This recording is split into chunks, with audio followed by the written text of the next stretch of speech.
There is a city in the jungle, older than anything the Spanish ever found, older than the temples of the Inca, older than the fortress walls of Cusco.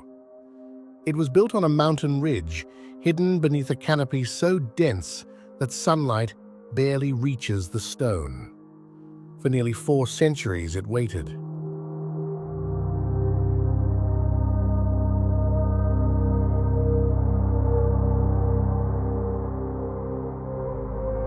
The world lined up for Machu Picchu, 1.5 million visitors every year, climbing the same railway, standing on the same terraces, photographing the same view. But 650 years before the first stone was laid at Machu Picchu, another civilization had already finished building. And then the jungle swallowed it whole. What if the greater city came first? What if it was never truly lost, but deliberately hidden, guarded by the descendants of its builders who chose silence over spectacle? This is the story of a country so rich it was once mistaken for a kingdom made of gold, a land of 5 colors flowing through a single river, of palms that grow taller than cathedral spires, of frogs so small they fit on a fingertip, yet carry enough poison to stop a human heart. A place where condors still circle the highest peaks, where jaguars still prowl forests painted with 20,000 years of worship, where the bones of a 52-year war are slowly being buried beneath wildflowers and birdsong. This is Colombia.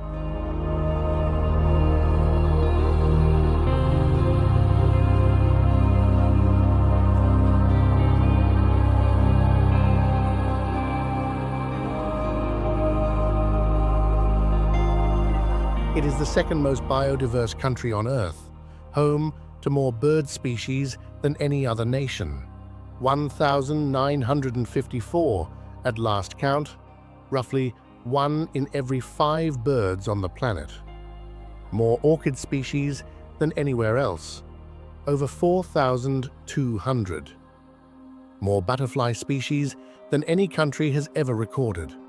311 distinct ecosystems compressed into a single territory, from coral reefs to glaciers, from desert canyons to the densest jungle on Earth, from mangrove coastlines to high-altitude grasslands that hold 70% of the nation's water. And yet, for decades, almost no one came.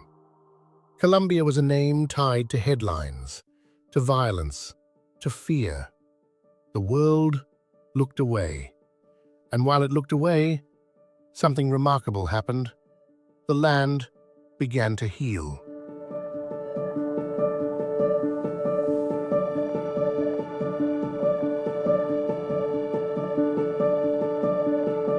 But we begin where the oldest stories still breathe, at the edge of the Caribbean, where the mountains rise straight from the sea.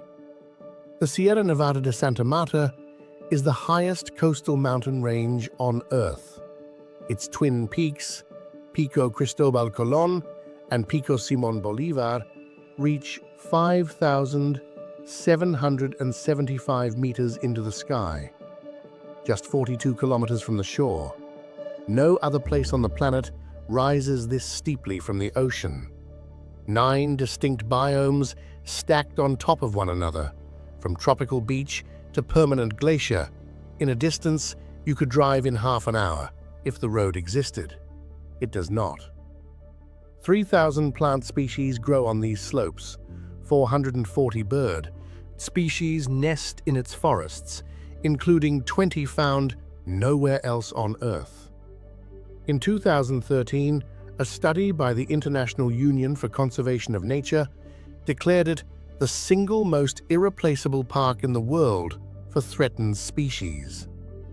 It is also the ancestral home of 4 indigenous peoples: the Kogi, the Wiwa, the Ahuaco, and the Cancuamo, who have lived here for over 1,000 years. They call this mountain the heart of the world. They believe its health determines the fate of everything. But the mountain holds another secret, one the jungle kept for nearly 400 years. We will return to it. But first, the story of Colombia must be told from its coast, its cities, its wounds, and its transformation before we climb those final 1,200 steps. But not all of Colombia's ancient residents walk on two legs. High above the Andean ridgelines, where the air thins and the wind tears across open rock, the Andean condor rides the thermals in silence. It is Colombia's national bird, the symbol on the country's coat of arms, and one of the largest flying land birds on Earth, with a wingspan stretching 3.3 meters from tip to tip.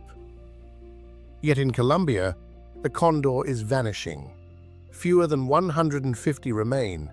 Some estimates put the number as low as 63. Critically endangered at the national level.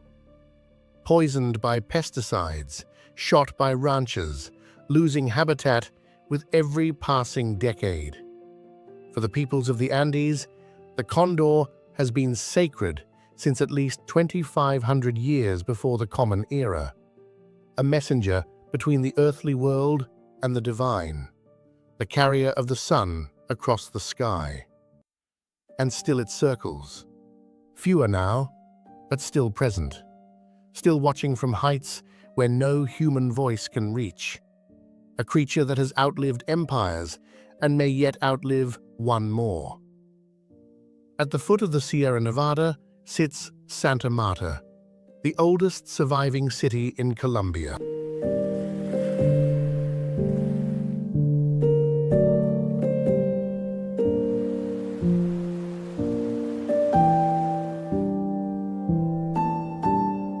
Founded on the 29th of July, 1525, by Rodrigo de Bastidas, a man who came not as a soldier, but as a merchant, funding his own voyage in search of gold.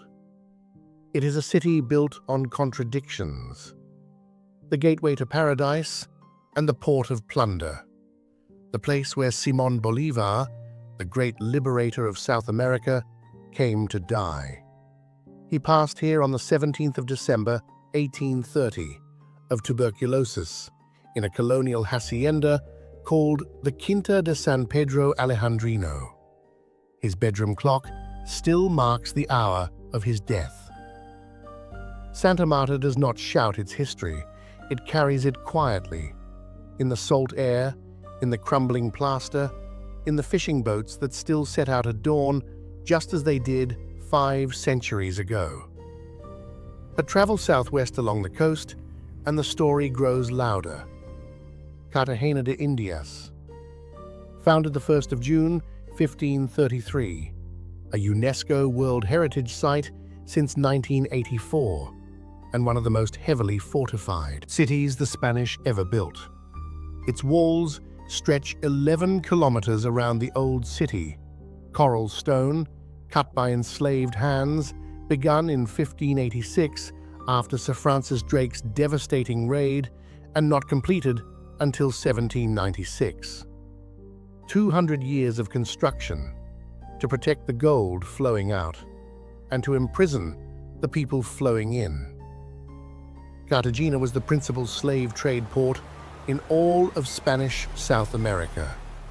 More than 1.1 million captive Africans passed through its docks. By 1777, nearly 3/4 of the city's population was of African descent.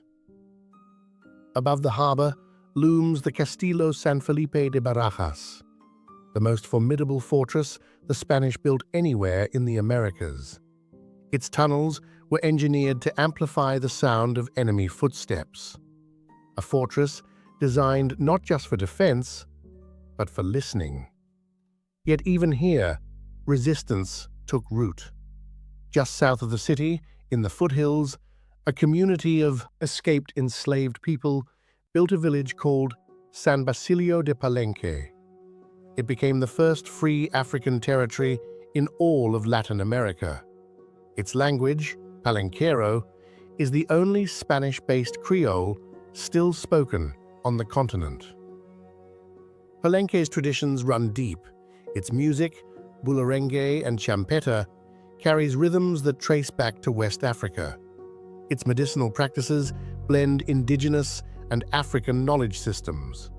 UNESCO declared the cultural space of Palenque a masterpiece of the oral and intangible heritage of humanity in 2005. Today, fewer than 4,000 people live in the village, but the identity they forged in the shadows of the empire that enslaved them has outlived the empire itself. The walls of Cartagena were built to keep the world out, but the people inside built something the walls could never contain.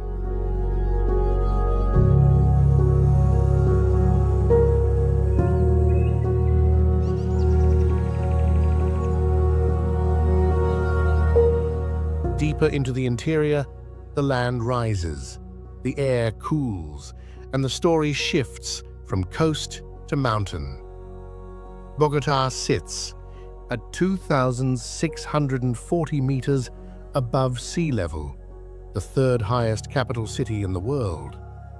A sprawl of 8 million people wedged into a high Andean plateau where the mornings are cold and the afternoons unpredictable. But beneath the noise of the modern city lies a much older story. In the colonial district of La Candelaria, cobblestone streets wind between buildings that have stood for centuries. Street murals cover entire facades, political, spiritual, defiant. Above it all, the hill of Monserrate rises to 3,152 meters, crowned by a white church visible from nearly everywhere in the city. A cable car carries visitors to the top, where the sprawl of Bogotá unfolds below. 8 million lives contained within a ring of mountains.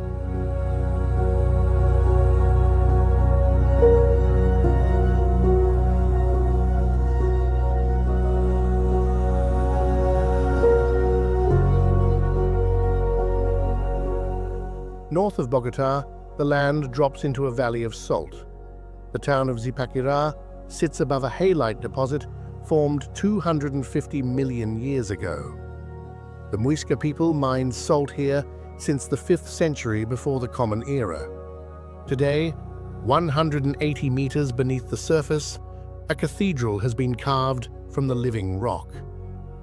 The Salt Cathedral of Zipaquirá, inaugurated the 16th of December, 1995. 14 stations of the cross, cut from salt. 3 naves representing birth, life, and resurrection. Reproductions of Michelangelo's works rendered with indigenous Muisca features. Named the first wonder of Colombia in a national vote. More than 600,000 visitors descend into its depths every year. But the salt was never the miracle. The miracle was that the Muisca carved meaning into darkness, and the darkness held. Yet the land is not the only thing that endures here.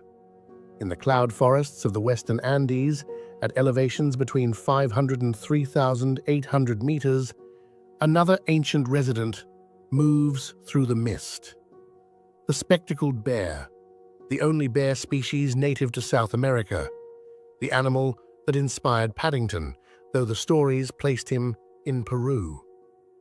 An estimated 3,000 to 6,000 remain in Colombia's Andean cloud forests and Paramo grasslands. They are shy, solitary, predominantly vegetarian, feeding on bromeliads, palm hearts, and the fruit of highland trees. Each bear wears a unique pattern of cream or white markings around its eyes, like a fingerprint written by the forest itself. They are classified as vulnerable globally, losing ground to deforestation, to mining, to the steady creep of agriculture upward into the clouds. Yet they persist, moving between fragments of forest, climbing trees that few other animals of their size would attempt. For the indigenous communities of the Andes, the spectacled bear is a bridge between worlds, an animal that moves between the high paramo and the low valleys, connecting what humans have separated. And still, it climbs, quiet, deliberate, refusing to disappear.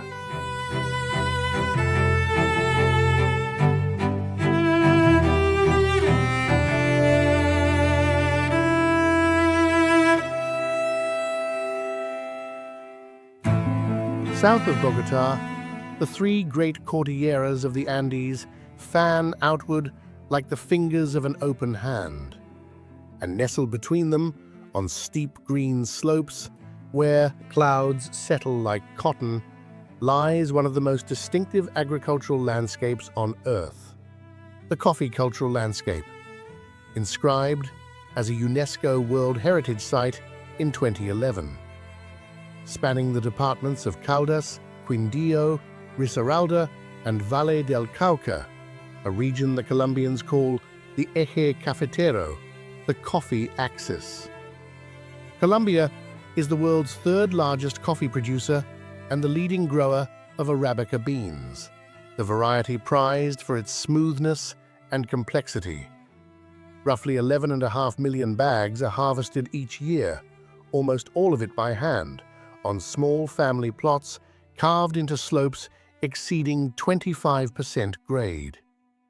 The tradition here runs deeper than commerce. It was shaped by the great Antiochian colonization of the 19th century, when settlers pushed south through mountain passes with mules and machetes, planting coffee as they went. The landscape they built, haciendas with painted facades, villages perched on ridgelines, shade-grown plots, interwoven with banana and plantain, remains largely unchanged. Few crops demand as much patience as coffee, and few landscapes reward patience the way this one does. Deeper into the Eje Cafetero, the Valle de Cocora opens like a dream. The Cocora Valley, near the town of Salento, is home to the Ceroxylon quinduense, the tallest palm tree on Earth, Colombia's national tree, the tallest monocot in the natural world. They reach 45 meters with ease, some stretch past 60, 200 feet of slender white trunk, crowned by a spray of dark green fronds, rising above the mist like columns in a roofless cathedral. Declared the national tree by law in 1985, these palms can live 200 to 300 years. They require at least 80 years to reach reproductive age. Classified as vulnerable by the International Union for Conservation of Nature and endangered nationally. The valley sits between 1,800 and 2,400 meters above sea level. Cloud and mist wrap the hills most mornings, and the palms appear to float, rising from the green as if the earth itself were reaching for something it cannot quite name. Above the palm line, the landscape transforms entirely. The trees fall away, the wind rises, and the ground turns soft and wet beneath a carpet of strange, silver-leafed plants. This is the Paramo, a high-altitude tropical grassland found nowhere else on Earth outside the northern Andes. Colombia holds between 50 and 60% of all the Paramo on the planet. These cold, misty highlands sit between 3,000 and 5,000 meters above sea level, where ultraviolet radiation is intense and temperatures can swing from near freezing at night to warm in the afternoon sun. The most recognizable plant is the frailejón, a slow-growing rosette whose woolly leaves trap moisture from the clouds. Some frailejones are over 100 years old. They grow just 1 to 2 centimeters per year.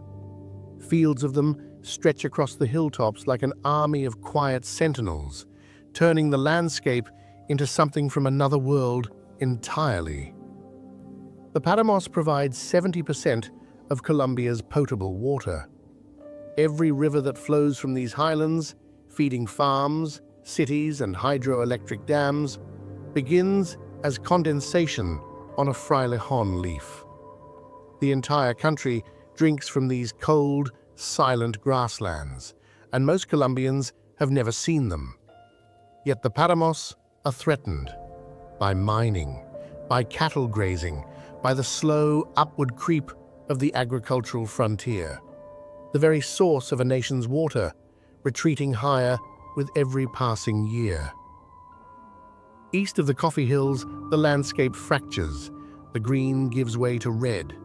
The Tatacoa Desert in the department of Huila is Colombia's second largest arid zone.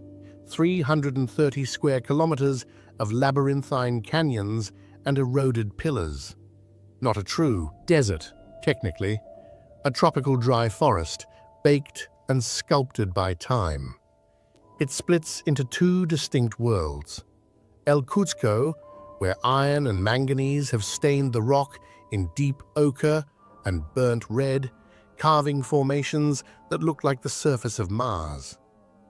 And Los Hoyos, a lunar gray landscape shaped by phosphate and sulfur, alien and still.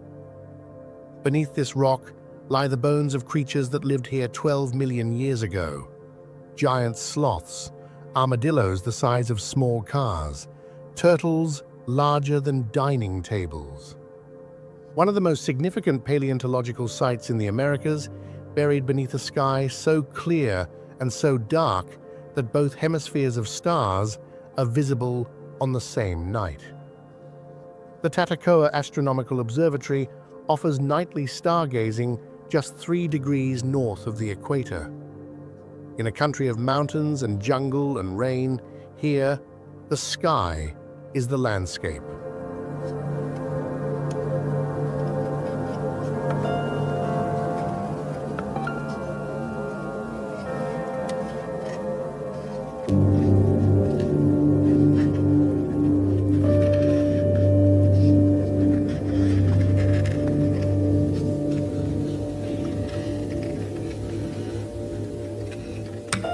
Further south, in the highlands of Huila and Cauca, the land holds something even older and far more mysterious.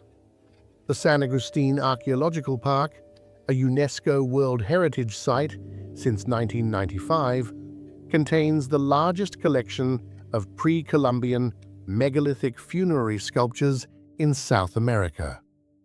Roughly 600 stone statues scattered across more than 50 square kilometers. Some stand barely a meter tall. Others rise to 7 meters, carved from volcanic rock into figures of humans, jaguars, crocodiles, eagles, and hybrid creatures that seem to belong to no known mythology. They were created by the San Agustin culture between the 1st and 8th centuries of the Common Era. We do not know what they called themselves. We do not know their language. We do not know why they disappeared around the 8th century. No written records exist. Only the stone guardians they left behind, watching over tombs that have been silent for more than 1,000 years. The larger statues weigh several tons. Some are carved with elaborate headdresses and crossed fangs, half human, half jaguar, as if the boundary between the two was never meant to be fixed. Others hold staffs, or children, or simply stare outward with expressions that seem to contain a question no one alive can answer. The park is divided into 4 main areas: Meseta A, B, C, and D, plus the forest of statues, where figures emerge from the trees as if the jungle itself were giving birth to stone. The Auto de los Ídolos, a satellite site 30 kilometers away, contains a 7-meter statue that is the tallest in the entire region. For the communities who live nearby today, the statues are simply part of the landscape. Children play among them, farmers plow around them. They have always been here, and no one has ever moved them. But the land belongs to more than just the people who have walked it. In the lowland rainforests of western Colombia, in the Choco, one of the wettest places on Earth, receiving up to 13,000 millimeters of rainfall each year, lives the most toxic animal ever documented: the golden poison frog. Phyllobates terribilis, 5 centimeters long, brilliant yellow, sitting on a wet leaf like a jewel someone forgot to pick up. A single frog carries approximately 1,900 micrograms of batrachotoxin, a compound 1,200 times more potent than cyanide. Enough poison to kill 10 to 20 adult humans. There is no known antidote. The Embera people of Western Colombia have rubbed the backs of these frogs along blowgun darts for centuries. The poison remains active for up to 2 years. It is one of nature's great paradoxes. The smallest creature in the forest carries the deadliest weapon. And it does not hide. It sits in the open, golden and defiant, as if daring the world to come closer. Classified as endangered on the IUCN Red List, found in an area smaller than 5,000 square kilometers, nowhere else on the planet. Scientists still debate how the frog acquires its toxicity. It appears to derive batrachotoxin from its diet of small beetles and ants, found only in the Choco. Frogs raised in captivity, fed different diets, lose their poison entirely. The deadliest animal on Earth, made lethal by the forest that raised it. The Choco that harbors this frog is itself one of the most biologically dense places on Earth. Over 2,000 endemic plant species, more than 100 endemic bird species found nowhere else. A narrow strip of Pacific lowland rainforest pressed between the mountains and the sea. And each year, from July through October, something vast arrives in the waters just offshore. Humpback whales, traveling approximately 8,500 kilometers from the Antarctic, the longest migration of any mammal on Earth. One individual from Colombia's coast was tracked 13,046 kilometers to Zanzibar, the farthest single whale migration ever recorded.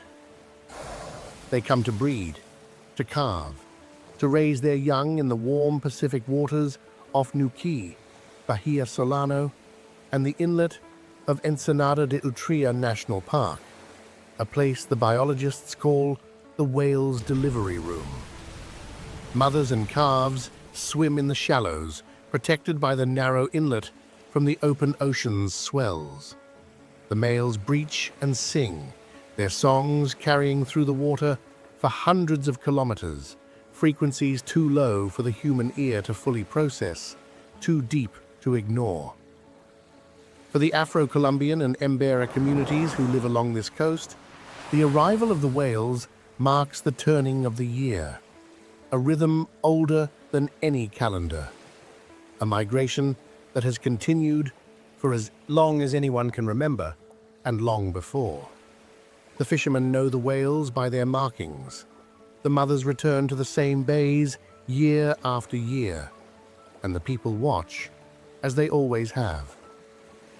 They come from the bottom of the world to give birth at the edge of the jungle, and when the calves are strong enough, they return. Like everything in Colombia, the journey is a circle. At the southern tip of the country, where no road connects, the Amazon begins. Leticia, Colombia's southernmost city, sits on the great river at the triple border where Colombia, Brazil, and Peru converge. Reachable only by air or by water. The end of the map, or depending on how you look at it, the beginning. The Colombian Amazon covers roughly 483,000 square kilometers, 35% of the national territory, a region inhabited by indigenous peoples, including the Ticuna, the Yagua, the Kokama, and the Uitoto, among dozens of others. Nearby, the town of Puerto Nariño, Colombia's first tourism-sustainable settlement, is a car-free eco-village inhabited predominantly by Ticuna and Yagua peoples. Streets are palm-lined sidewalks. Silence replaces engines. And in nearby Lake Tarapoto, pink river dolphins surface at dusk beside giant Victoria Amazonica water lilies, whose pads stretch more than a meter across. It is one of the quietest places in Colombia, a place where the river is the road and the forest is the wall, and the only clock is the sun. Colombia is the only country in South America with coastlines on both the Caribbean and the Pacific, roughly 1,760 kilometers on one side, 1,448 on the other. It straddles the equator. It contains portions of the Andes, the Amazon, and the Pacific bioregions simultaneously. 5 distinct natural regions, Andean, Caribbean, Pacific, Orinoquia, and Amazon, folded into a single nation. It is, in the truest sense, a continent compressed into one country. You can stand on a glacier at dawn and reach a coral reef by sunset. You can breakfast in desert and dine in rainforest. No other nation in South America offers this compression of worlds. And within these worlds, 60 national parks and over 1,000 protected areas cover nearly 30% of the national territory. 9 UNESCO World Heritage Sites, 5 biosphere reserves, and 115 indigenous peoples speaking 65 or more languages, occupying 567 reserves that cover roughly 1/3 of the country's land. Colombia does not have one landscape. It has all of them, and each one carries its own story, its own silence, its own way of enduring. But perhaps no single place in Colombia captures the impossible beauty of this land, quite like a river that runs through stone older than almost anything on the continent. Caño. Cristales, the river of 5 colors, flows through the Serranía de la Macarena National Natural Park in the department of Meta. Its bed is quartzite rock, roughly 1.2 billion years old, an extension of the ancient Guyana Shield. Between September and October, when the water levels are just right and the sunlight angles perfectly through the canopy, a rare aquatic plant called Macarenia clavigera turns vivid red from carotenoid pigments. Combined with yellow sand, green moss, blue clear water, and black rock crevices, the river becomes 5 colors at once. 100 kilometers of stone and light and color, flowing through jungle that was closed to the public from 1989 to 2009 because of armed conflict. Access is now restricted to licensed guided tours, with flights from Bogotá to the tiny town of La Macarena. There is no road connection. The colors appear only when conditions align: water depth, sunlight angle, plant maturity. Too early in the year, and the river is just a river. Too late, and the pigments fade. The window is narrow, and the beauty is fleeting. For 20 years, only the gorillas and the wildlife saw the colors, and the river flowed just the same. Deep in the southeastern lowlands, where the jungle thickens and the rivers widen, lies a place so remote that most Colombians have never seen it. The Serranía de Chiribiquete. Inscribed as a UNESCO World Heritage Site in 2018 under the name the Maloca of the Jaguar. It is the largest tropical rainforest national park in the world, 4.3 million hectares, roughly the size of Denmark. A mesa of flat-topped mountains rising from the green like stone ships anchored in an ocean of trees. But it is what lies inside the rock shelters that stops the breath. More than 75,000 pictographs, painted across at least 60 shelters, images dating back an estimated 20,000 years. Hunting scenes, ceremonies, animals, jaguars above all jaguars, rendered in red ochre on walls that have never been touched by modern hands. For 20 millennia, someone came to these walls and painted, generation after generation. The pigments changed, the hands changed, the jaguars did not. This is the longest continuous artistic tradition documented anywhere in the Americas, and it centers on one animal, one obsession, one form of worship that has survived every collapse, every drought, every war, and every forgetting. The park itself remains almost entirely inaccessible to the public. No roads lead in, no trails are maintained.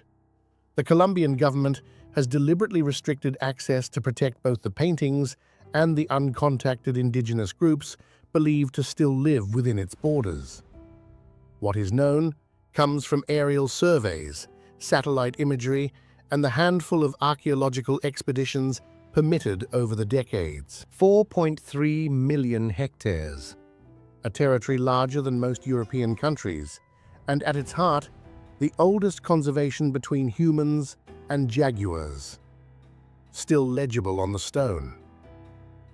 Nearby, in the Serranía de la Lindosa, in the department of Guaviare, even more paintings stretch across 12 kilometers of cliff face. These depict creatures that no living human has ever seen. Mastodons, giant sloths, ice age horses, painted by artists who lived alongside them more than 12,000 years ago. The press called it the Sistine Chapel of the Ancients, but unlike the Sistine Chapel, no one knows who painted it, and unlike the Sistine Chapel, the jungle still guards the entrance.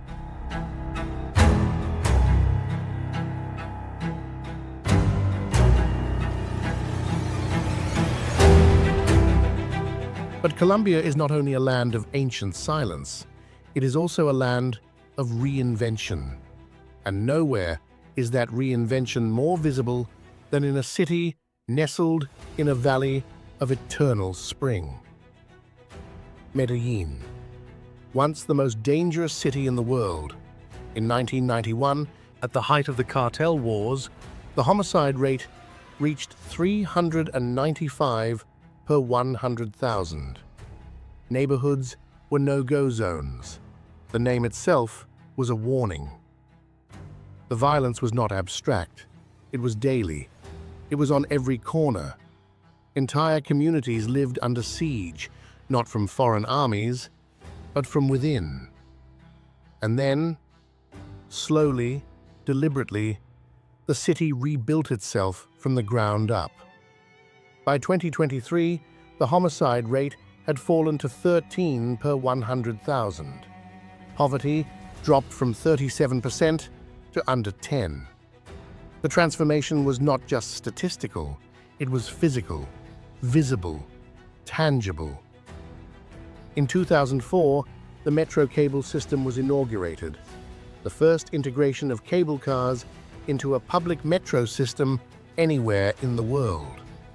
It connected impoverished hillside neighborhoods to the city center, cutting commutes from 2 hours to under 30 minutes.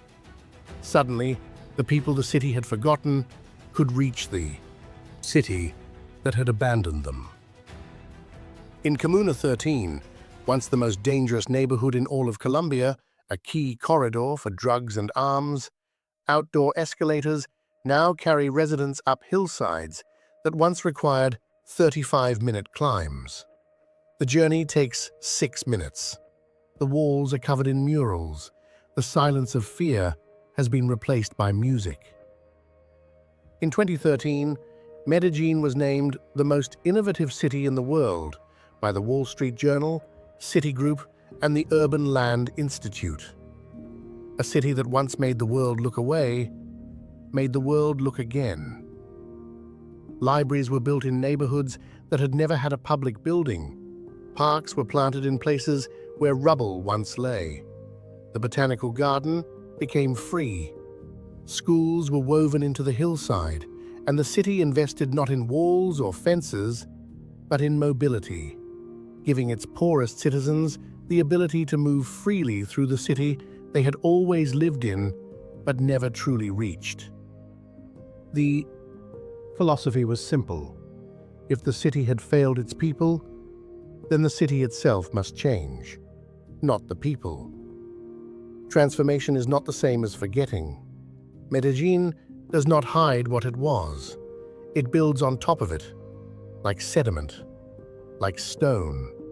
The scars remain visible, but now they are covered in murals and music and the footsteps of children walking to school. East of the coffee hills, perched on a ridge of yellow ochre rock, lies a village that time seems to have passed over entirely. Barichara. Founded in 1705 in the department of Santander, widely regarded as the most beautiful town in Colombia, declared a national monument in 1978. Its streets are cobblestone, its houses whitewashed with terracotta roofs and wooden doors painted in deep blue, green, and burgundy. The name means a place of rest with blossoming trees, in the language of the Guane, the indigenous people who walked this land long before the Spanish arrived. An ancient stone pathway, the Camino Real, connects Barichara to the tiny village of Guane. 7 kilometers of trail, built by the Guane in pre-Columbian times, lined with cacti and dry scrub, and views that stretch across the canyon of the Suarez River. It is one of the quietest walks in Colombia, a path that has carried feet for centuries and still carries them today.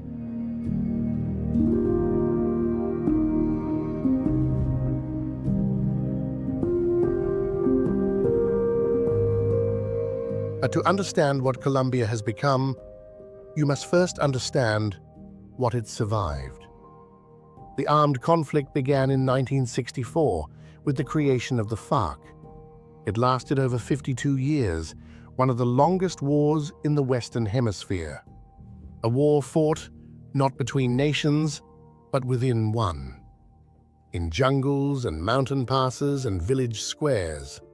Between guerrillas and paramilitaries and a government caught between.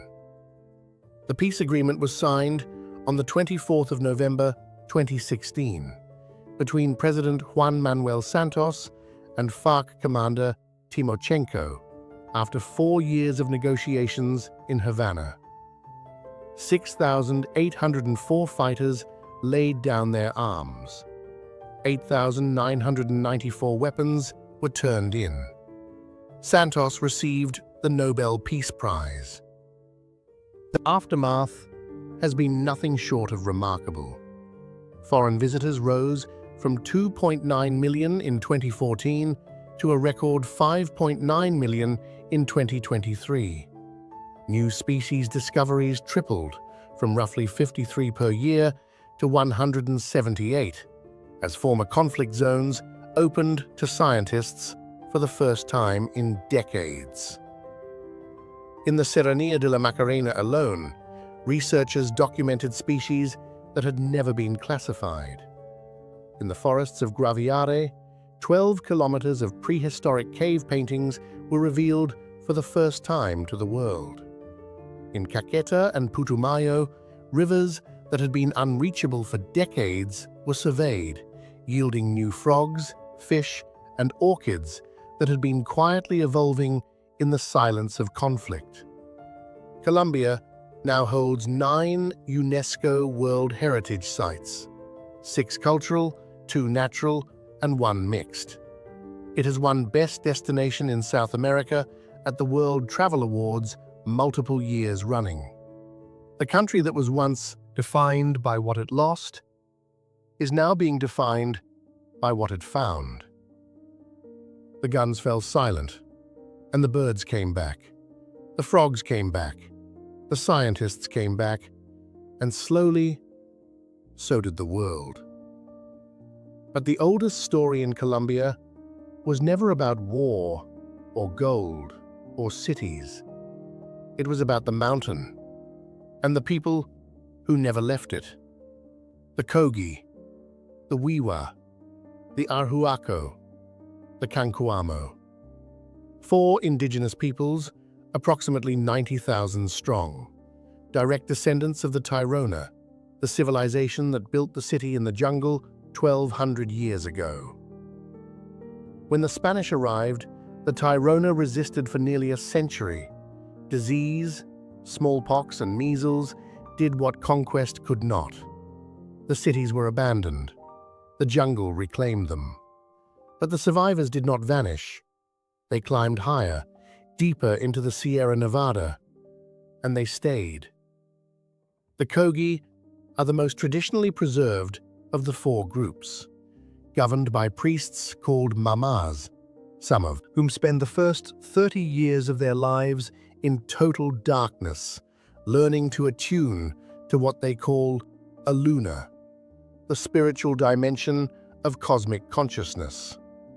They live without electricity, without roads, without connection to the modern world, by choice, not by accident. Their villages sit at elevations above 3,000 meters, built in circles, with thatched roofs and stone paths that echo the layout of Ciudad Perdida itself. They call themselves the Elder Brothers, the original guardians of the earth, and they call the modern world the Younger Brothers, those who have wounded the planet through greed and extraction. Their message has never changed. The mountain is dying. The rivers are drying. The glaciers that once covered the peaks are retreating. And what happens to the heart of the world happens everywhere. In 1990, the Kogi Mamas made an extraordinary decision. They invited a BBC filmmaker named Alan Herrera into their world. Not to document them, but to deliver a message. The resulting film, From the Heart of the World, The Elder Brothers' Warning, became one of the most important indigenous testimonies ever broadcast. 22 years later, the Kogi invited Herrera back. They felt the first message had gone unheard. They had learned to operate cameras themselves. The second film was called A Luna. Their message was simple. The mountain is alive. The rivers are its blood. The forests are its lungs. And what happens here happens everywhere. It is into their territory that the final journey leads. The trek to Ciudad Perdida begins in a small village called El Mamey, also known as Machete Pelao, reached by a bumpy 2-hour 4x4 drive from Santa Marta along a road that seems determined to shake itself apart. 4 days on foot, 44 to 50 kilometers through dense jungle, nearly 20 river crossings, some waist-deep depending on rainfall, through the Buritaca River. 5 to 7 hours of hiking each day, starting before dawn.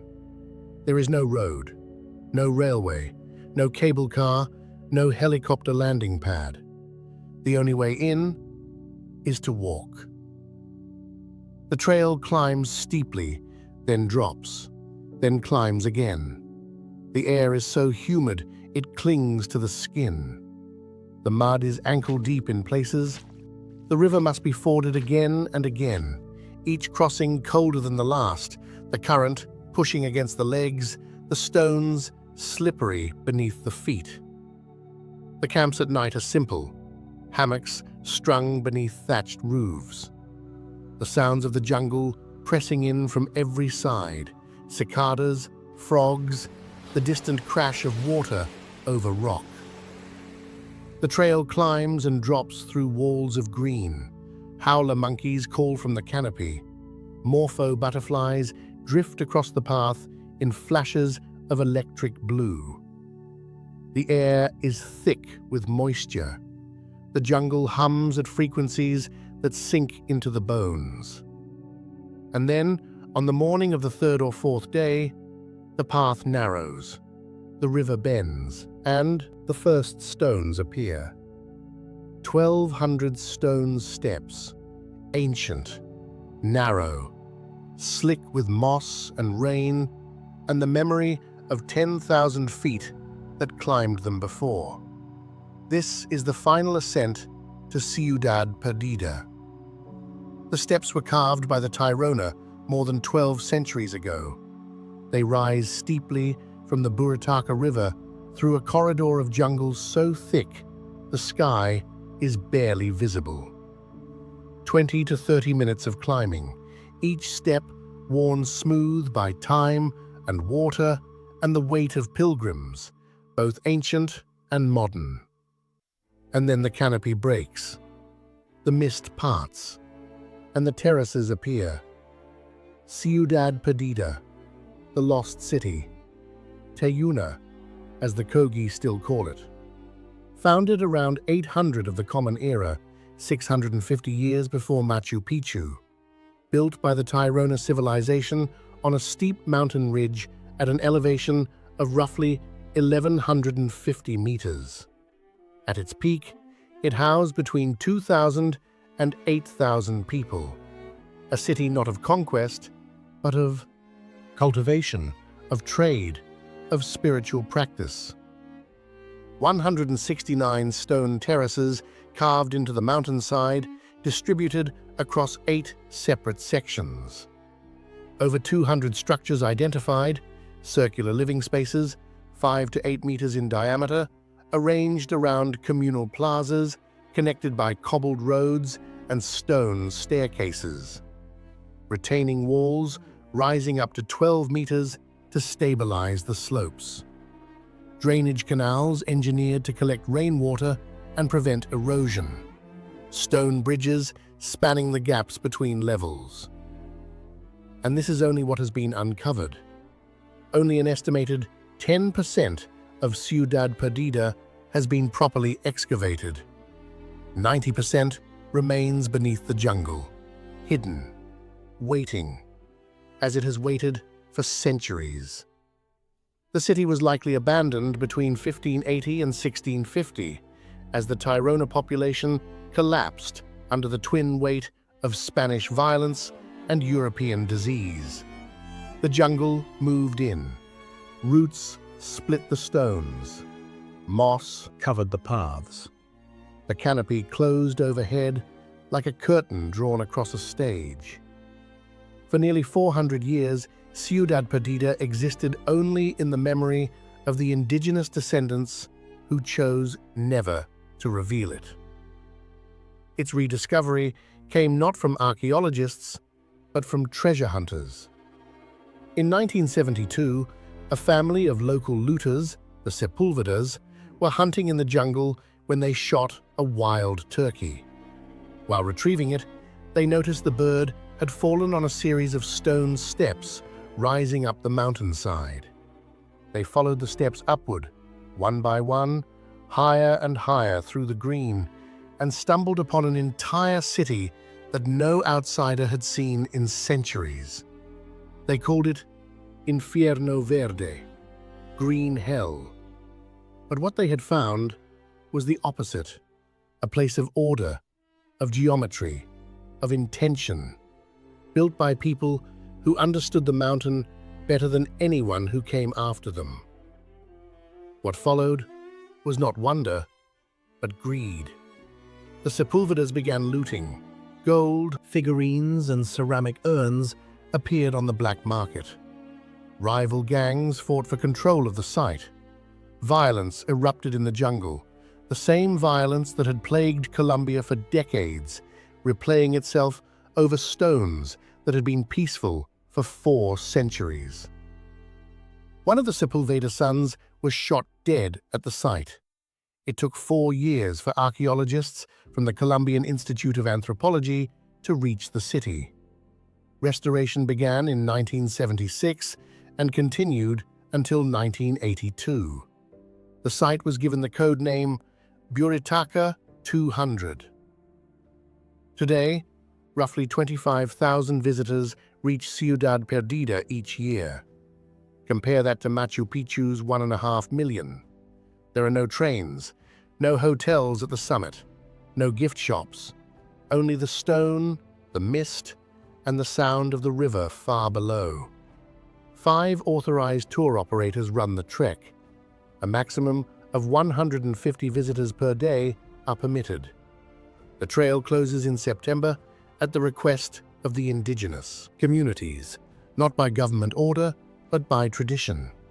It is their land, their calendar, their decision. In 2003, guerrillas from the ELN kidnapped 8 foreign tourists on the trail, holding them for 3 months. The treks were suspended until 2005. Even after they resumed, the shadow of conflict kept visitor numbers low for years. But the visitors came back, slowly, steadily, drawn not by marketing campaigns or social media, but by word of mouth, by the simple, quiet truth that the walk is worth it, that what waits at the end cannot be found any other way. And each year, the Wiwa, one of the 4 Tairona descendant peoples, lead their own treks to the city through a company they founded and operate themselves. For the first time in centuries, the story of Tairona is being told by those whose ancestors built it. The Kogi, the Wiwa, the Ahuaco, the Cancuamo. They never forgot where the city was. They visited it regularly. They performed ceremonies on its terraces. They kept its location secret not because they had lost it, but because they understood that some things are not meant for everyone. In 2018, the Colombian government formally recognized the ancestral territory of the Sierra Nevada through Decree 1500, acknowledging the Black Line, an invisible spiritual boundary connecting 54 sacred sites that encircle the mountain's base. UNESCO has inscribed the knowledge system of the 4 peoples on its representative list of intangible cultural heritage. Ciudad Perdida is not a ruin in the way the world usually means. It is not dead, it is not finished. It is a place that was set aside, placed in the care of the jungle. And now, slowly, selectively, it is being shared again. Not because the world demanded it, but because the guardians decided the time had come.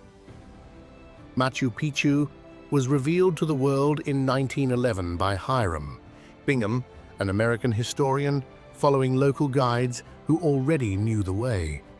It became a postcard, a logo, a brand, one of the new 7 wonders, a destination so famous that overcrowding now threatens the very stones. Ciudad Perdida chose a different path. Hidden for 4 centuries, looted, then rescued, and now visited not by millions, but by thousands, those willing to walk for 4 days through jungle and river and mud and heat, to stand on stones that have held the weight of 1,200 years. Perhaps that is the truer wonder, not the one you reach by train, but the one you earn by walking. And still, the terraces hold. Still the steps remain. Still the mist rises from the valley each morning and wraps the city in silence, as it has since the Tairona first cleared the jungle and laid stone upon stone upon stone. 12 centuries, and the city endures. As the afternoon shadows lengthen across the terraces of Ciudad Perdida, the jungle begins to shift. The birds grow louder. The light turns gold and heavy, and somewhere in the forest below, unseen, unheard, another ancient presence moves through the undergrowth. The jaguar, Panthera onca, the largest cat in the Americas, weighing up to 158 kilograms, a predator that has roamed this continent for at least 2 million years. An animal that does not merely inhabit Colombia, it haunts it. Colombia harbors approximately 22% of the world's remaining jaguar population, spread across 4 major zones: the Amazon, the Orinoco, the Choco, and the Caribbean forests of the Sierra Nevada. For the peoples who painted the walls of Chiribiquete more than 20,000 years ago, the jaguar was not simply an animal, it was a deity, a shapeshifter, a bridge between the world of the living and the world of spirits. 75,000 pictographs in those caves, and the jaguar appears in almost all of them. The jaguar hunts by night. It does not chase, it ambushes. Its jaw is the strongest of any cat on Earth, capable of crushing the skull of a caiman in a single bite. It is equally at home in water, in trees, and on the forest floor. A ghost with golden eyes and rosettes like scattered coins. The Kogi call the Sierra Nevada the heart of the world. If that is true, then the jaguar is its heartbeat. Quiet, powerful, unseen, and relentless. An animal that has survived ice ages and empires and wars. An animal that was worshipped before the first stone of Ciudad Perdida was ever laid. And still it hunts. Still it watches. As it has for millennia. As it will for millennia more. If the forest holds. Colombia is a country that the world thought it knew. A name on a map. A headline. A warning. But the headlines never mentioned the river that turns 5 colors in October. They never mentioned the palms that grow taller than buildings, standing like sentinels in cloud and mist. They never mentioned the golden frog sitting on its leaf, small and brilliant and lethal. Or the village where the streets are made of stone, and the name means a place of rest with blossoming trees. They never mentioned the 1,200 steps, or the Ticuna elder in Puerto Nariño, watching pink dolphins surface in the lake at dusk. 115 indigenous peoples, 65 languages, 567 reserves, a third of the nation's land still governed by the oldest knowledge systems on the continent. The world searched for El Dorado for 3 centuries and never found it. They drained lakes. They burned forests. They sent armies into jungle they did not understand. They were looking for gold. But the gold was always being returned, thrown back into the water, given to the lake, offered to something larger than any one person could carry. The Muisca understood what the conquistadors did not, that the wealth of a land is not what you take from it, but what it gives you in return. And Colombia has given more than most places on Earth ever could. Nearly 2,000 species of birds, 4,200 orchids, 1,200 years of stone terraces standing in jungle mist. A peace agreement signed after 52 years of war. A city so innovative, it rebuilt itself from the ashes of its own worst chapter. And deep in the Sierra Nevada, the elder brothers still keep watch. The mamas still sit in darkness, listening. The condor still circles. The jaguar still prowls the painted caves. And the lost city, the one the world forgot, the one that is older than the one the world remembers, still stands. Not because someone preserved it, but because the jungle held it, because the people guarded it, because some things endure not through fame, but through silence. Perhaps that is what Colombia teaches. Not every treasure is meant to be displayed. Not every wonder needs 1 million visitors. Some things persist precisely because they were never forced to perform. The Tairona built their city and let the jungle hold it. The Muisca threw their gold into a lake and walked away.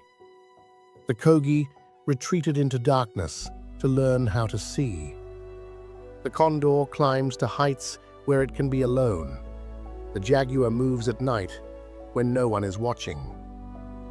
This is a country that measures its wealth not in what it shows the world, but in what it keeps, in what it protects, in what it allows to remain hidden until the time is right.